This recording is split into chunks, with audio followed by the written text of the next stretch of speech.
બચત સેવિંગનો મતલબ શું થાય છે? આજની બચત આવતીકાલની મૂડી છે. ભવિષ્ય માટે પૈસા બચાવવું દરેકને આજીવન સૂત્ર મળ્યું જ હશે. બચત કરીને કેટલાક લોકોએ પોતાના સપના સાકાર કર્યા છે એ પણ સાંભળ્યું જ હશે. હા, આ વાત સંપૂર્ણપણે શક્ય છે.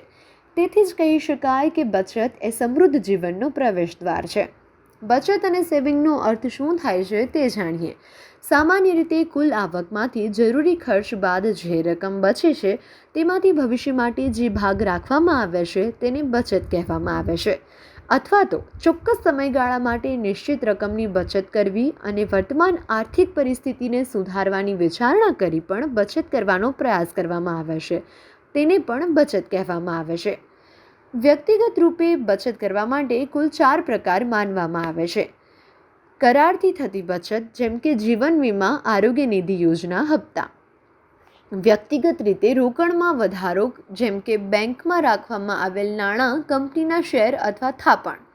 સંગ્રહિત રકમમાંથી ખેતી, ધંધો, મકાન, જમીન અથવા કોઈ પણ ઉપયોગી ચીજવસ્તુની ખરીદી જે લાંબા સમય સુધી ફાયદાકારક રહેશે.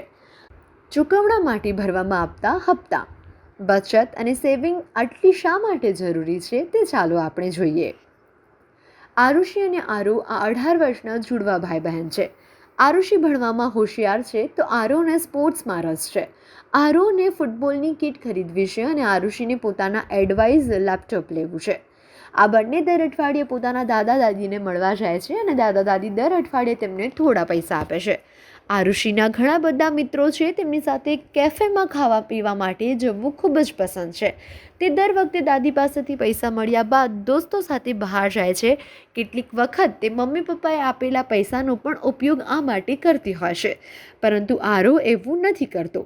તે મમ્મી પપ્પા અને દાદા દાદી પાસેથી મળેલા પૈસામાંથી અડધા પૈસા સીધા જ બેંક એકાઉન્ટમાં જમા કરાવે છે અને બાકી પૈસાથી તે દોસ્તો સાથે જવા માટે ઉપયોગ કરે છે. તે પોતાના પૈસાનો ઉપયોગ સંભાળીને કરે છે. કેટલાક દિવસો પછી તેની પાસે એટલા પૈસા હતા કે તેને પોતાના ફૂટબોલની કિટ ખરીદી લીધી.